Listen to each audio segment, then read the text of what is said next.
بسم اللہ الرحمن الرحیم بسم اللہ الرحمن الرحیم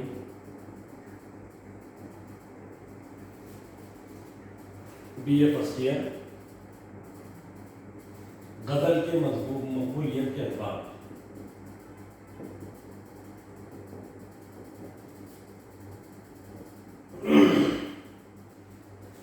عزیز طلباء و طالبات، ہم لوگ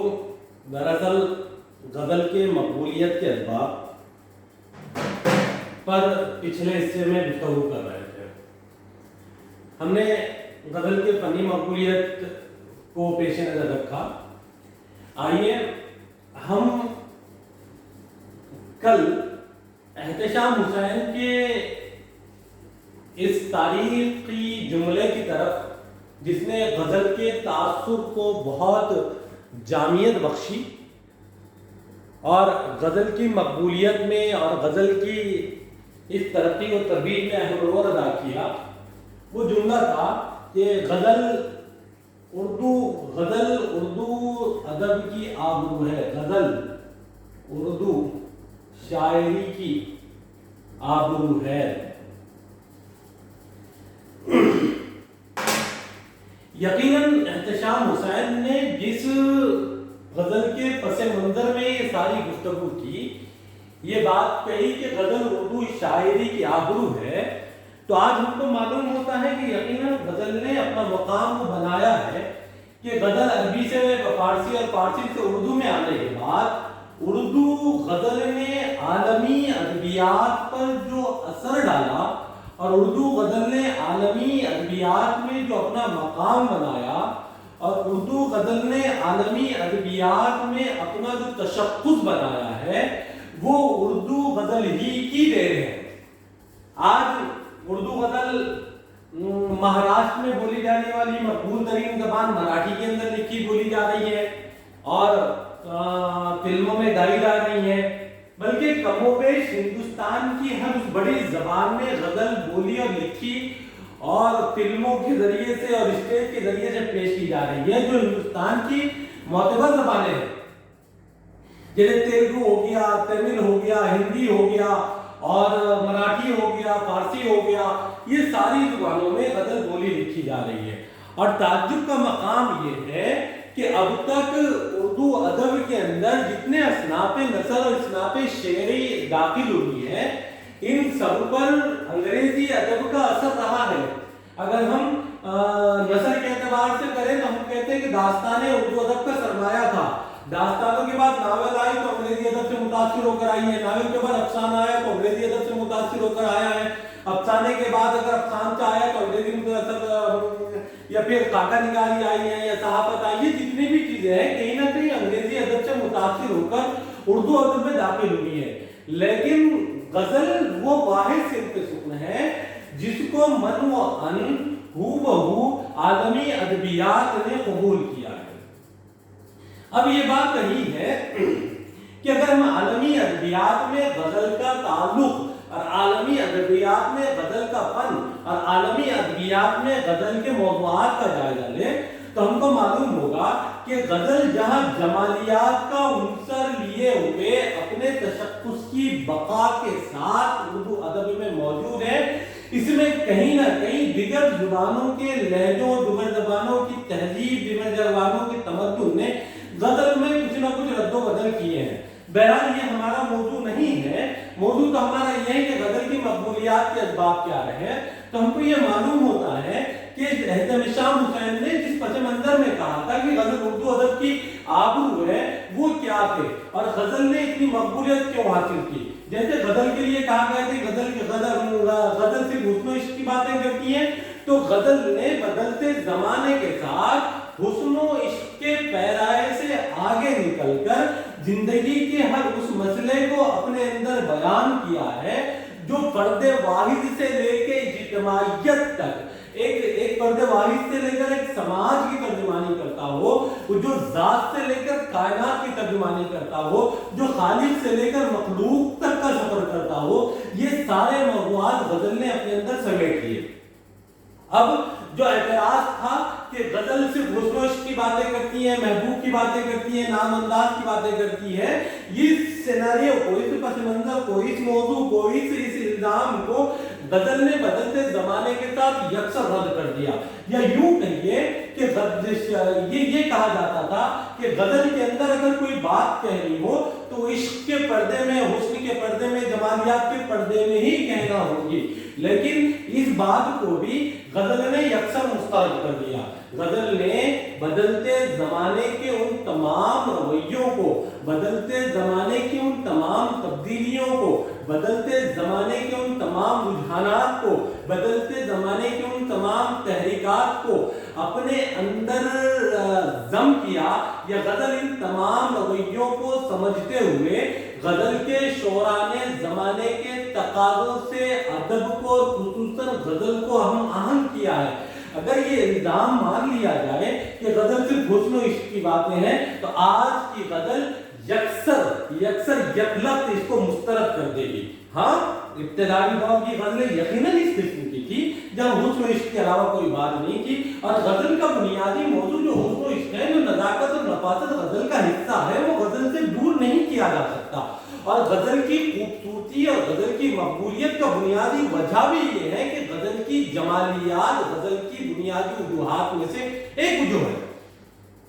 اگر غزل کو غزل کی جمالیات سے نکال دیا جائے، یا غزل سے غزل کی جمالیات کو نکال دیا جائے، وہ غزل نہیں بلکہ پروپیگنڈا ہو جائے گا. اس لیے غزل کے لکھنے والے شعراء نے غزل کی اس فنی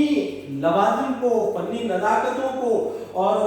فنی باریکیوں کو پیش نظر رکھتے ہوئے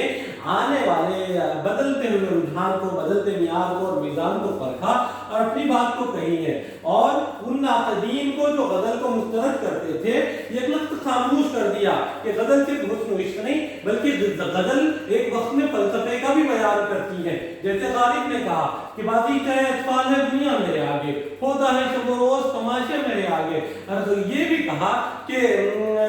غزل حکمتوں کا بھی بیان کرتی ہے. جیسے غالب خود کہتا ہے، یعنی اس زمانے کے شعراء، غالب اور غالب سے پہلے کے شعراء، جیسے میر تقی میر کہتا ہے کہ دیکھیے عشق ہے کہ پتا پتا پھوٹا پھوٹا حال ہمارا جانے ہے، جانے نہ جانے گلی نہ جانے باغ تو سارا جانے ہے. اب یہ غزل کی جو موضوعات تھے جو جمالیاتی عنصر کے ساتھ زمانے کے تقاضوں سے ہم آہنگ ہو رہے تھے، تو غزل کے اس پرانے پیمانے کو یکسر مسترد کرتے ہوئے، موضوعاتی پیمانے کو مسترد کرتے ہوئے جدید موضوعات سے ہم آہنگ کر رہے تھے. اس لیے غزل نے ہر زمانے میں اپنی بات کو رکھی ہے، اپنی بات کو منوایا ہے. اب اگر بات کرتے ہیں تو غزل نے فلسفے کو بیان کیا، غزل نے حکمت کو بیان کیا، غزل نے طنز و مزاح کو بیان کیا. جیسے غالبی کی مثال لیجیے، دیکھیے کیسے حکمت بھرے شعر غالب کہتا ہے کہ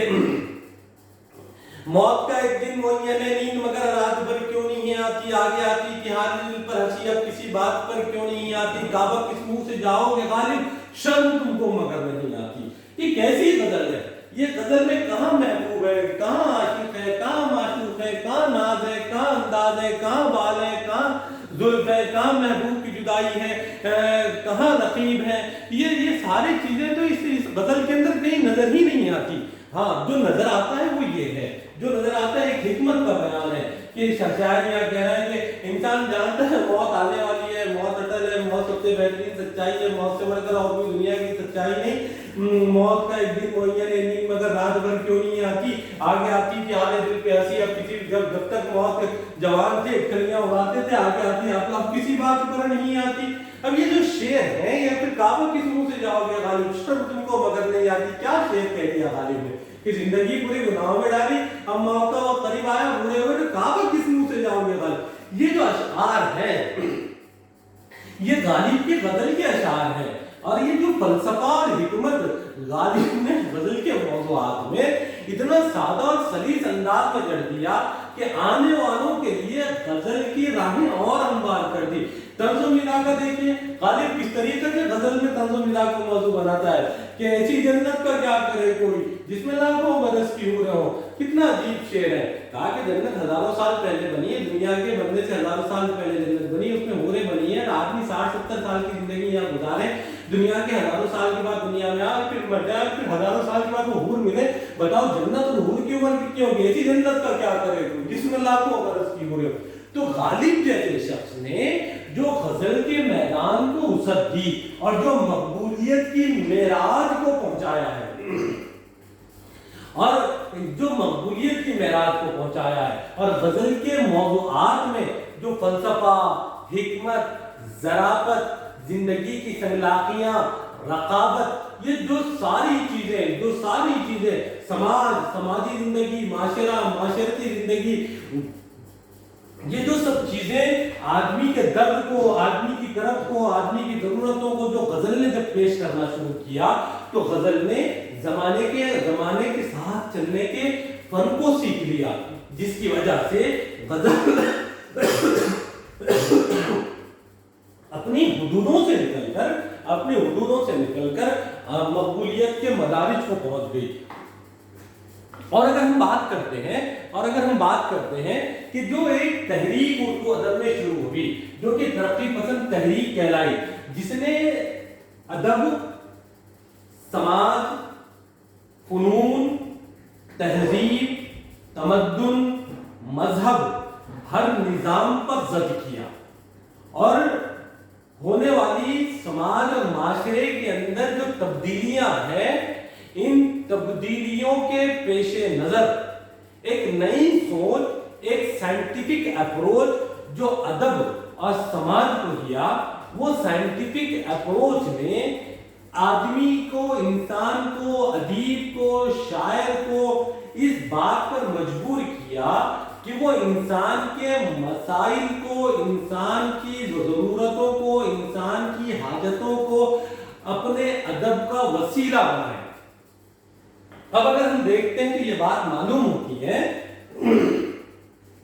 ہم کو یہ بات معلوم ہوتی ہے کہ ترقی پسند تحریک کے زیر اثر لکھے جانے والی